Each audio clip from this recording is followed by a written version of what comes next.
नमस्कार मित्रांनो, माझे नाव सरिता आहे. मी 30 वर्षांची आहे की लोक अनेकदा माझ्याकडे वळून पाहतात. माझी कमर पातळ आहे आणि इतर सर्व काही ठीक आहे.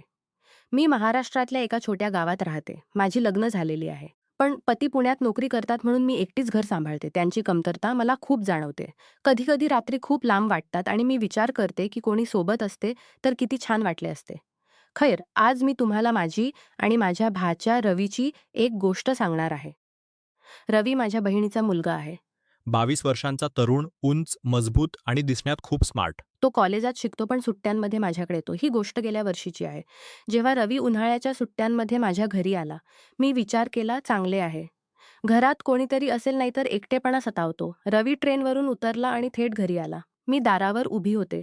उष्णतेमुळे घामाने भिजले होते. आणि माझी साडी थोडीशी अंगाला चिकटली होती. तो आला, मला मिठी मारली आणि म्हणाला, "मावशी, किती दिवसांनी भेटलो." त्याच्या बाहू माझ्या चारही बाजूंनी होत्या आणि मी जाणवले की तो किती मजबूत झाला आहे आणि पूर्ण तरुण माणसासारखा. मी हसून म्हटले, "अरे रवी, तू तर मोठा झालास. आता तर तुझ्या मावशीलाही सांभाळशील." तो हसला पण त्याच्या डोळ्यात काहीतरी होते. जणू तो माझी गोष्ट समजू शकत होता. मी विचार केला, चला घरात वातावरण चांगले राहील. पहिल्या दिवशी आम्ही दोघांनी एकत्र जेवण बनवले. मी स्वयंपाकघरात होते. पीठ मळत होते. उष्णता जास्त होती म्हणून मला गरम वाटत होते. रवी आला आणि म्हणाला, "मावशी, मदत करू." मी म्हटले, "हो, ये भाजी काप." तो माझ्याजवळ उभा राहिला, इतका जवळ की त्याचा श्वास माझ्या मानेवर पडत होता. मी पीठ मळत म्हटले, "रवी, तू किती मोठा झालास. आता तर मुली तुझ्या मागे रांग लावतात असतील." तो हसून म्हणाला, "मावशी, मुली आहेत पण तुझ्यासारखी कोणी नाही. तू तर नेहमी स्पेशल आहेस." त्याच्या बोलण्यात थोडी नरमपणा होती. जणू तो खोडकरपणा करत होता. मी विचार केला, हा मुलगा काय बोलतोय? पण मी विनोदाने म्हटले, "अरे मावशीला छेडू नकोस नाहीतर पकडेन." तो म्हणाला, "पकड तर, बघू काय होते." आम्ही दोघे हसलो पण माझ्या मनात एक विचित्र हालचाल झाली. स्वयंपाकघरात तो भाजी कापत होता आणि मी पोळी लावत होते. अचानक माझा कोपरा त्याच्या खांद्याशी टेकला आणि मी म्हटले, "सॉरी रवी, जागा कमी आहे." तो म्हणाला, "काही हरकत नाही मावशी, मी तर तुझ्याजवळच राहायला इच्छितो." जे मला विचार करायला भाग पाडत होते. जेवण झाल्यानंतर आम्ही छतावर बसलो. संध्याकाळ होत होती. वारा वाहत होता. मी म्हटले, "रवी, तू कॉलेजात काय काय करतोस? कोणी गर्लफ्रेंड आहे?" तो लाजून म्हणाला, "मावशी आहे, एक पण ती दूर राहते. तू सांग काका कधी येतात?" मी उसासा टाकला. "ते तर महिन्यातून एकदा घरी येतात आणि विशेषतः रात्री." तो माझ्याजवळ सरकला आणि म्हणाला, "मी आहे ना मावशी तुझ्यासोबत. जेच हवे ते सांग." त्याच्या बोलण्यात काही वेगळे वाटत होते. मी हसून म्हटले, "तू काय देणार? तू तर अजून बाळ आहेस." तो म्हणाला, "बाळ नाही मावशी. बघ तू." आणि त्याने आपला हात दाखवला पण माझी नजर कुठेतरी गेली. आम्ही दोघांनी रात्रीपर्यंत गप्पा मारल्या आणि झोपायला गेलो. माझ्या खोलीत जागा नव्हती म्हणून मी म्हटले, "रवी, तू माझ्या खोलीत झोप. तिथे पंखा चांगला आहे." तो मान्य झाला. रात्री मी बिछाण्यावर पडले होते आणि तो माझ्या शेजारी. अंधार होता पण त्याचा श्वास ऐकू येत होता. मी विचार केला, काय होईल जर तो हात वाढवला, पण तो शांतपणे झोपला. पुढच्या दिवशी सकाळी उठले तर रवी आधीच उठला होता. तो चहा बनवत होता. मी म्हटले, "तू तर खूप उपयोगी आहेस." तो म्हणाला, "मावशी, तुझ्यासाठी काही." आम्ही एकत्र नाश्ता केला. मग मी म्हटले, "चल आज गावात फिरूया." पण आम्ही घराबाहेर पडलो नाही. कारण मी विचार केला, घरातच वेळ घालवूया. मी कपडे धुत होते आणि रवी बाहेर अंगणात उभा होता. मी बादलीत कपडे टाकत होते आणि पाणी सांडत होते. माझी साडी थोडी भिजली आणि तो पाहत होता. मी म्हटले, "काय पाहतोस रवी?" तो म्हणाला, "काही नाही मावशी. तू किती कष्टाळू आहेस. मी मदत करू." तो आला आणि कपडे पिळायला लागला. त्याच्या बोटांनी माझ्या बोटांना स्पर्श होत होता. मी म्हटले, "रवी, तू किती काळजी घेणार आहेस? तुझी बायको सुखी राहील." तो म्हणाला, "मावशी, बायकोच्या आधी तू आहेस." त्याच्या बोलण्यांनी मला गुदगुल्या होत होत्या. दुपारी आम्ही दोघांनी एकत्र टीव्ही पाहिला. एक प्रेम कथा चित्रपट चालला होता. नायक-नायिका प्रेम करत होते आणि मी म्हटले, "बघ रवी, यांच्यात किती प्रेम आहे." तो म्हणाला, "हो मावशी, पण खरे प्रेम तर कुटुंबात असते जसे आपले." पण त्याचे डोळे टीव्हीपेक्षा मला जास्त पाहत होते. संध्याकाळी मी म्हटले, "रवी, आज मी तुला मालिश करतो, तू थकला असशील ट्रेनने." तो म्हणाला, "हो मावशी, कर." तो म्हणाला, "मावशी, तुझे हात किती मऊ आहेत." मी मालिश केली आणि तो आह भरत होता. माझ्या मनात विचार आला की हे किती जवळ येत आहे, पण मी स्वतःला थोपवले. रात्री पुन्हा एकत्र झोपलो. यावेळी तो थोडा जवळ पडला. मी म्हटले, "रवी, जागा कर." तो म्हणाला, "मावशी, थंडी वाटते." उन्हाळ्याचा हंगाम होता पण मी शांत राहिले. रात्रभर मी विचार करत राहिले की काय चालले आहे. तिसऱ्या दिवशी आम्ही घराची स्वच्छता केली.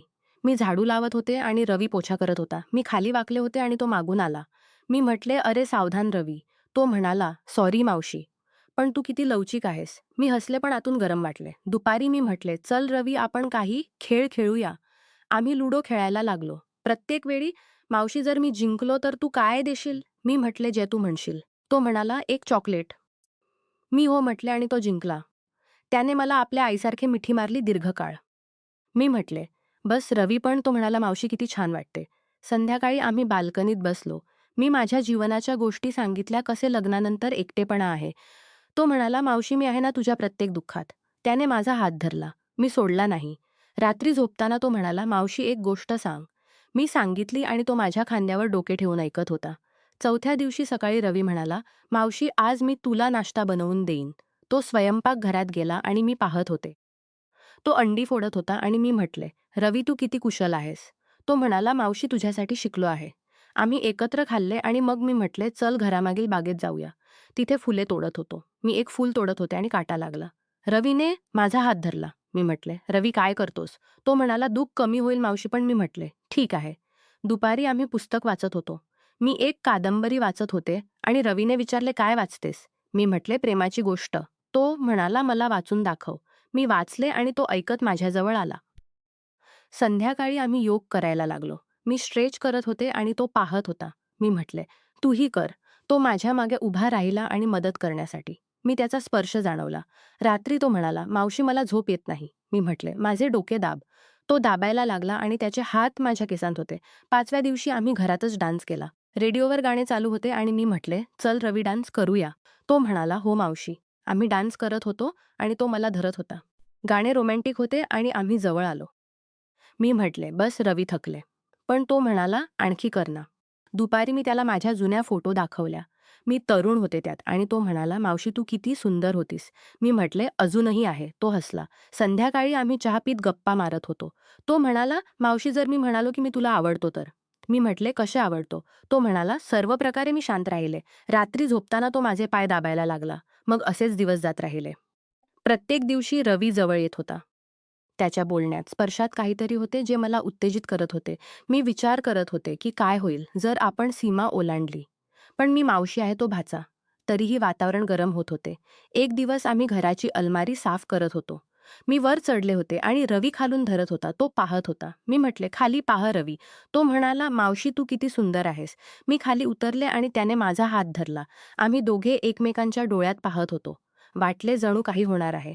पण तेव्हा दारावर ठोका झाला. शेजारी आला होता. दुसऱ्या दिवशी रवी म्हणाला, मावशी आज मी तुला सरप्राईज देईन. तो बाजारातून काही आणला पण मी पाहिले नाही. संध्याकाळी तो म्हणाला, डोळे बंद कर. मी केले आणि त्याने माझ्या गळ्यात हार घातला. मी म्हटले, हे काय रवी? तो म्हणाला, तुझ्यासाठी. मी आनंदित झाले आणि त्याला मिठी मारली. त्या रात्री तो म्हणाला, मावशी मी तुला कधीही एकटी सोडणार नाही. मी म्हटले, तू माझा भाचा आहेस. नेहमी सोबत राहशील. पण त्याच्या डोळ्यात काहीतरी वेगळे होते. हळूहळू सुट्ट्या संपायला लागल्या. रवी उदास दिसत होता. एक संध्याकाळ तो म्हणाला, मावशी मला तुझ्याशिवाय चांगले वाटणार नाही. मी म्हटले, मलाही. तो माझ्याजवळ आला आणि म्हणाला, आपण काही स्पेशल करू शकतो का? मी विचारले काय? तो शांत राहिला. रात्री तो माझ्या शेजारी पडला आणि हात माझ्या खांद्यावर ठेवला. मी थरथरले पण काढला नाही. विचार करत राहिले की काय होणार आहे. शेवटच्या दिवशी रवी म्हणाला, मावशी मला काही सांगायचे आहे. मी घाबरले. तो म्हणाला, मी तुला खूप प्रेम करतो. पण मावशी म्हणून. पण मी पाहिले की तू एकटी आहेस म्हणून मी विचार केला, तुझ्यासाठी काही करू. मी म्हटले, काय? तो म्हणाला, मी तुझ्यासाठी एक मुलगा पाहिला आहे. तो माझा मित्र आहे. तो तुला खुश ठेवेल. जेणेकरून तू समजशील की प्रेम काय आहे आणि एकटेपणा दूर होईल. मी तुझ्या भाच्यापेक्षा जास्त काही नाही. मी थक्क झाले. तो म्हणाला, मी जाणत होतो की तू काहीतरी वेगळे विचार करशील. पण मी फक्त तुझी मदत करायला इच्छित होतो. मी रडू लागले. त्याने मला समजावले की खरे प्रेम हे होते. रवी गेला. मी रडत राहिले. पण त्याच्या सांगितलेल्या त्या मित्र राहुलशी भेटायचा मन केला. राहुल रवीचा कॉलेज फ्रेंड होता.